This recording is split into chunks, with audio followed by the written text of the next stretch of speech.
నమస్కారం గురుగారు. నమస్కారం.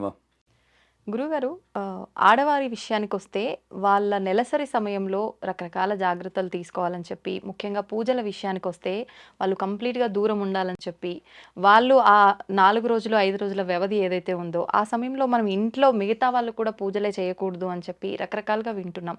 నిజంగా ఇదంతా నిజమేనా? అసలు మహిళలు నెలసరి సమయంలో పూజల విషయంలో, పూజ గది విషయంలో ఎలాంటి జాగ్రత్తలు తీసుకోవాలి? ఎలాంటి నియమాలు పాటించాలి? ముఖ్యంగా పూజ గది ముందు నుంచి వంటగదిలోకి వెళ్ళడము, అలాంటి దారులేమైనా ఉంటే, అసలు ఆ గది ముందు నుంచి కూడా తిరగకూడదు. కొంత దూరం అనేది మెయింటైన్ చేయాలని అంటుంటారు. నిజంగా అలా గదికి దూరం అనేది ఏదైనా ఎంత పరిమితి దూరం ఉందా? అని ఏమైనా చెప్పారా మీకు? లేదా లేదు గురుగారు. 4 ఫీట్ 5 ఇంచెస్ అని అలా అలా ఏం చెప్పలేదు. లేదు. హ్మ్. హ్మ్. అలాంటిదేమన్నా ఉంటే ఇప్పుడు మీరే చెప్పాలి.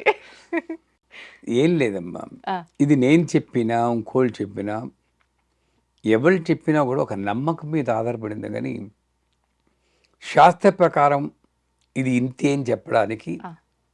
లేదు. హ్మ్. ఇది ఇంతే అని చెప్పేస్తే అది సత్యం కాదు. ఆ!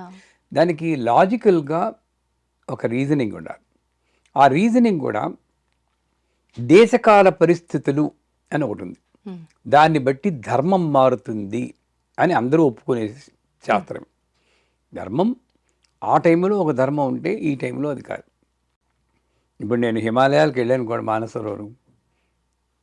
అప్పుడు నేను చన్నీళ్ళలో స్నానం చేస్తానంటే డెఫినెట్గా మోక్షం వచ్చేస్తుంది నాకు. అప్పుడు నేను వేసుకోవాల్సిన డ్రెస్ కూడా వేరే ఉంటుంది. వేరే ఉంటుంది. ఎక్కడో యుగ పొంగోలు చిన్నగా గావంచ కట్టుకుని ఉండొచ్చు. సాధారణంగా అవును. పరిస్థితిని బట్టి, దేశాన్ని బట్టి, కాలాన్ని బట్టి ఆ రకంగా చూస్తే ఇది ఇదే అని నేను చెప్పట్లేదు. హ్మ్. లాజికల్గా ఆలోచిస్తే పూర్వకాలంలో అగ్రహారాలు ఉండేవి. ఆ! ఒక ఇంట్లో చాలామంది కంబైన్డ్ ఫ్యామిలీస్ ఉండేవి. అవును. ఉమ్మడి ఇప్పుడంటే కుటుంబాలు. ఒంటి పిల్ల రాకాసులు వచ్చాం. అంతే. ఒకళ్ళ కూడా ఒకళ్ళు కిట్టదు. అవును. ఒకే చోట అందరూ మాస్గా ఉండేవాడు. అండ్ ఆడవాళ్ళకి ఇది తప్పితే హ్మ్. వేరే లేకుండా ఓవర్లోడ్ అయిపోయి అవును. మగాళ్ళు కూడా సాయం చేసి వాళ్ళు కాదేమో అప్పట్లో. హ్మ్. అప్పట్లో. అవును. ఇప్పుడంటే మోడర్న్ దీంట్లో అదొక స్టైల్ అయింది. మగాడు కుర్రోళ్ళు జరిగితే అదొక స్టైల్ అంతే. అయిపోయింది. అంతే. అది మంచిది. అవును. యాక్చువల్గా అదే మంచిది. అవును. ఇప్పుడు మారిన ధర్మం ఆ రకంగా మంచిది. హ్మ్. అంచేత ఆడవాళ్ళకి ఆ సాయం కూడా లేదు. హ్మ్. పోనీ పని మనుషులా అంటే లేదు. అసలు క్వశ్చన్ లేదు. పని మనిషి క్వశ్చన్ లేదు. అవును. ఏ రకంగా వచ్చినా ఓవర్లోడ్ అయిపోయింది. ఆ! అంచేత ఈ 3 రోజులు 5 రోజులు పేరు చెప్పి వాళ్ళకు రెస్ట్ ఇస్తే మంచిది. హ్మ్. ఆ పూజలు అన్నీ కూడా కట్టెలు ముక్కునేవాడి ఇంట్లో కూడా బ్రహ్మాండమైన పూజలు చేసేవారు. ఏదో చిన్న పూజ మనలా ఇప్పుడు చేసేటట్టు అగరత్తి వెలిగించడం కాదు. ఆ! పెద్ద పెద్ద పూజలు. ఆహా! అంటే పూజలు అన్నీ కూడా చేసి వాళ్ళకి ఒక బ్రేక్ ఇచ్చారు. ఆ! నెంబర్ 1. నెంబర్ 2, ఆ టైంలో ఈ శానిటరీ నాప్కిన్స్ కానీ ఇంకోటి కానీ అవి ఏవీ లేవు. హ్మ్. మోస్ట్ ప్రిమిటివ్ స్టేజ్ అనుకోవచ్చు. అవును. నాకు బాగా గుర్తు చిన్నప్పుడు. దానికి ఒక సెపరేట్ గది పెట్టేసేవారు. ఆ! ఆహు అంటే మా అమ్మగారు మా అక్కగారు వెళ్ళి ఆ గదిలో కూర్చునేవారు. నీకు ఎందుకు కూర్చుంటున్నారో నాకు అర్థమయ్యేది కాదు. చెప్పేవారు కాదు ఆ రోజుల్లో. అవును. అవును. చాలా సీక్రెట్‌గా మెయింటైన్ చేసేవాళ్ళు అప్పట్లో. అమ్మ ఎందుకు, అక్క ఎందుకు వెళ్ళిపోయింది, మా లాస్ట్ మంత్ కూడా వెళ్ళింది, ఈ మంత్ కూడా వెళ్తుందంటే దేవుడు చెప్తాడు వెళ్ళమని హ్మ్. అని చెప్పేసేవారు. ఆహా! నమ్మేవాళ్ళం. ఆ! నాకెందుకు చెప్పడు నేనే వెళ్ళాలి గోల పెట్టేవాడిని నేను. ఆ! ఇది తప్పితే నాకు అర్థం అవ్వదు. అదే. అది దూరంగా పెట్టి వాళ్ళు మోస్ట్ అన్‌హైజీనిక్ కండిషన్స్‌లో ఉంటారు కాబట్టి మేబీ ఇన్ఫెక్షన్స్ వస్తాయనో, లేక ఆ టైంలో అంతా ఎంత నీళ్ళు ఆ నీళ్ళు కూడా పోసుకునేవారు కాదండి. ఆ! హుహు. ఆ 3 రోజులు స్నానం లేదు. ఆ! అంటే చూసుకొని ఎంత అవును.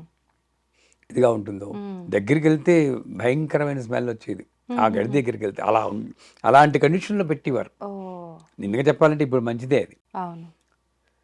సో, అలాంటి టైంలో మరి ఇబ్బంది వాళ్ళకి ఇబ్బందే, చూసి వాళ్ళకి ఇబ్బందే అని చెప్పి ఏదో దూరంగా. అది సాగింది కూడా మాకు. హ్మ్. హ్మ్. అదో దూరంగా ఉండడం, హ్మ్. మా నాన్నగారికి వండడం, మేము మా అక్కయ్యలు వండడం అని ఏదో మిగతా తప్పదు. వాళ్ళు తప్పలే. వండేవాళ్ళు అయింది. ఆ కాలంలో అది సాగింది. హ్మ్. హ్మ్. ఇప్పుడు ఈ కాలంలో నేను ఒక రూమ్‌లో ఉంటున్నాను. ఆ! లేదా మహా ఉంటే 2 రూములు. అంతే. డబ్బున్న వాళ్ళు పెద్ద పెద్ద బంగళాలు అది వేరే. అవును. వాళ్ళు ఏం చేస్తారు? హ్మ్. దూరంగా ఉండు అంటే ఇంక అక్కడి నుండి అక్కడెక్కడో కూర్చుంటుంది, ముట్టుకుని దాన్ని బట్టలు ఇప్పేయడం, వాళ్ళని కొట్టడం, అవును. తడిపేయడం ఇవన్నీ చేయడం కుదరదు నాకు. కుదరదు. అందుచేత హ్మ్. నా మా మా గురువు గారు చెప్పింది ఏంటంటే, హ్మ్. స్నానం చేసి శుభ్రంగా, శుచిగా, శుభ్రంగా ఉంటే హ్మ్. ఇంట్లో పనులు చేసుకోవచ్చు. అంటే ఫస్ట్ స్టెప్. ఆ! ఎందుకంటే ఇప్పుడు నన్ను అనుకోండి, నాకు వంట రాదు. హ్మ్. మా ఇంట్లో ఎవరు లేరనుకోండి, ఆవిడ కూర్చుందంటే మేమేం చేయడం? హోటల్లో ఏం తెచ్చుకోవాలా? ఆ! కష్టమే కదా! అవును. అవును. సో దానికి బదులు తలారా స్నానం చేసి శుభ్రంగా ఉంటే, ఇప్పుడున్న పరిస్థితుల్లో అన్నిటి వల్ల కొంచెం హైజీనిక్ మెయింటైన్ చేయగలరు ఆడవాళ్ళు. ఉంటే ఇంటి పనులు చేసుకోవచ్చు అన్నది మనం ఒప్పుకోవాల్సిన విషయం. హ్మ్. అలా దూరంగా కూర్చోవాల్సిన అవసరం ఎంత మాత్రమూ లేదు. లేదు. ఇప్పుడు ఆ కండిషనే కాదు. ఓకే. ఇప్పుడు అమెరికాలో ఉన్నాం. హ్మ్. ఎవరు చేస్తారు మనకి? పని మనిషి కూడా లేదు అక్కడ. అవును. అన్నీ మనమే చేసుకోవాలి. హ్మ్. కూర్చోమంటే ఏం చేస్తారు? హ్మ్. అని చేత అది కాదు. పోతే ఎంత దూరం ఉండాలి హ్మ్. అంటే, ఈ మైల ఇవన్నీ అంటూ హ్మ్. అపవిత్ర పవిత్రో వా సర్వావస్థాగతో వా యస్మరే పుండరీకాక్షం స బాకి అభ్యంతరసుది అంటారు. హ్మ్. శ్లోకం మీకు తెలిసే ఆ! ఉంటుంది. నీళ్ళు తొలుగుంటూ చెప్తారు. అంటే ఏంటి? పుండరీకాక్ష అనుకుంటేనే నువ్వు తృప్తి పడతావు. అంటే భగవంతుని నామం చెప్పుకుంటేనే నువ్వు తృప్తి పెడతావు. హ్మ్. అలాంటి భగవంతుణ్ణి అపవిత్రపరిచే ఇది ఏదైనా ఉంటుందా? లేదు. భగవంతుణ్ణే అపవిత్రపరిచేది లాజికల్గా ఉండకూడదు. అవును. అవును. ఆవిడ అలా వెళ్తేనే ఇది మైలు పడిపోతే హ్మ్. ఇంకేమవుతుంది? అంతే అది కదా! కాదు. నా మైండ్‌లో అవుతుంది. ఆవిడ వెళ్ళింది కనుక ఈవిడ మైలు పడిపోయాడు అనుకుంటున్నాను కానీ, అవును. అవును. నిజానికి అక్కడ శాస్త్ర ప్రమాణంగా లేదు. హ్మ్. ఒక చిన్న ఎగ్జాంపుల్ చెప్తాను. గరిబిడి దగ్గర ఒక ఉపాసకులున్నారు. ఆహా! వేమకోటి కృష్ణయాది గారు. హ్మ్. నిప్పులు కొడుక్కుంటారంటారు. ఆ! అంటే నిప్పులు కొడుక్కోవడం అంటే అంత నియమం. ఆహా! చాలా మడి ఆచారం. నాకు గురుతుల్యుడు. హ్మ్. నేను న్యూజిలాండ్‌లో ఉండేవాడిని. అప్పుడు వెనక్కి ఇండియా వచ్చాం. 5 ఏళ్ల తర్వాత. హ్మ్. మా పెద్దమ్మాయేమో డాడీ గురువుగారిని కలిసొద్దామా అన్నాం. కృష్ణయాది గారు. హ్మ్. కానీ ఆ రోజు అమ్మాయి బయటుంది. హ్మ్. చంపేస్తారు. ఆయన్ని కలవడం ఏమిటి? ఆయన ఆశ్రమంలోనే ఎవరిని ఉండక పనిని పంపించేస్తారు. ఆ! ఏం బుద్ధుందనా? డాడీ ఒక్కసారి అడుగు డాడీ. ఆ! నాకెందుకో కలుస్తారు. మా అమ్మాయి పెరటి చెట్టు వైద్యానికి పనికిరాదంటారు. మీ అందరికీ మేము గురువులం గానీ, మా అమ్మాయికి కాదుగా, మా అమ్మాయికి డాడీ అంతే. నీలా ఏం కాదు ఆ! ఆయన. చాలా బ్రాడ్ మైండెడ్ అనింది ఓహ్! మా ఆహా! అమ్మాయి. ఆ! నీలా ఏం కాదు కృష్ణయ్య గారు. చాలా బ్రాడ్ మైండెడ్. ఆహాహా! సరే వణికిపోతూ ఫోన్ చేశాను. హ్మ్. గురువుగారు మరి మా అమ్మాయిని మిమ్మల్ని కలవాలి. "ఆ? దానికి ఉంది కలవన్నాం. కాదండి ఇవాళే మొదటి రోజు. హ్మ్. శివ శివ అనుకున్నారు. హ్మ్. అందుకని రమ్మనండి ఆ! రమ్మనండి.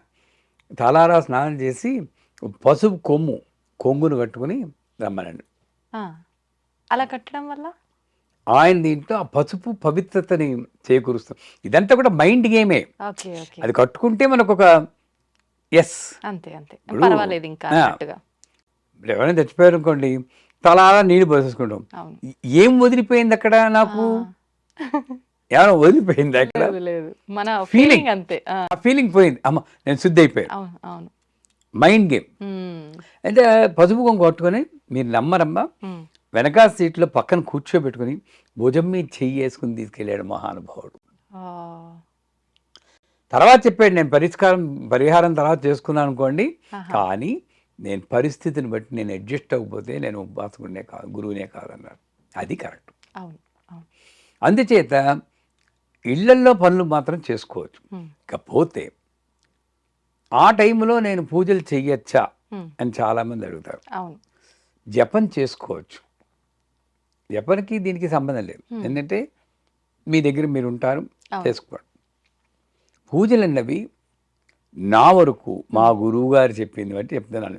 ఇది శాస్త్రం అని నేను చెప్పటం మళ్ళీ మీ ఛానల్‌లో ఏకి పారేస్తారు నన్ను. ఇదేది శాస్త్ర ప్రమాణం కాదు. హ్మ్. మా గురువుగారి యొక్క లాజిక్ ప్రకారం మీ అత్తగారు, మీ మామగారు, మీ భర్త, ఆ!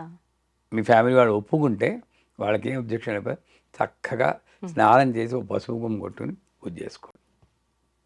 ఓహ్! ఏమీ ప్రాబ్లం. హ్మ్. అట్లీస్ట్ భర్తకి వండినా పెట్టండి. ఆ! అంతేగాని ఈ పేరు చెప్పుకొని ఆ 3 రోజులు, 5 రోజులు అవును. ఇంట్లో వాళ్ళని ఇబ్బంది పెట్టొద్దనే నేను అంటాను. చాలా చిన్న చూపుగా కూడా చూస్తుంటారు.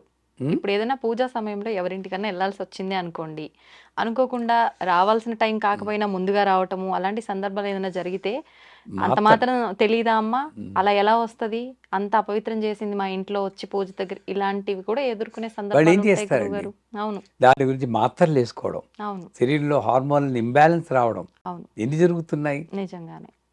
ఇవన్నీ అవాయిడ్ చేయాలంటే హ్మ్. కొంత అలాగని మనం బరితెగించేసేసి నేను ఏదైనా ముట్టేసుకుంటాను అని నేను చెప్పట్లేదు. హ్మ్. హ్మ్. దాన్ని నేను సపోర్ట్ చేయను. ఆ! నా పరిస్థితిని బట్టి హ్మ్. కొంత నేను రిలాక్సేషన్లో వెళ్ళినా ఏమీ తప్పు లేదు తప్పు అని లేదు. నేను భావిస్తాను. హ్మ్. మన సౌకర్యం, కుటుంబంలో వాళ్ళ అనుమతి అన్నీ ఉంది అనంటే పర్వాలేదు. మనకు తోచినట్టుగా చేసుకోవచ్చు. 100%. హ్మ్. 100%. సంతోషం గురుగారు. నిజంగా చాలా మంది ఆడవాళ్ళు ఊపిరి పీల్చుకుంటారు మీ మాటలు విన్న తర్వాత. ఊపిరి పీల్చుకుంటారో, కొంతమంది చేతన వాళ్ళు తిట్టుకుంటారో, మీ ఛానల్లో పోనీలెండి. ఈ వీడియో రిలీజ్ అయ్యాక తెలుస్తుంది నాకు. అంతే. అంతే. చూద్దాం ఏమవుతుందో. కామెంట్‌ల రూపంలో ఏం పెడతారో. ధన్యవాదాలు గురుగారు.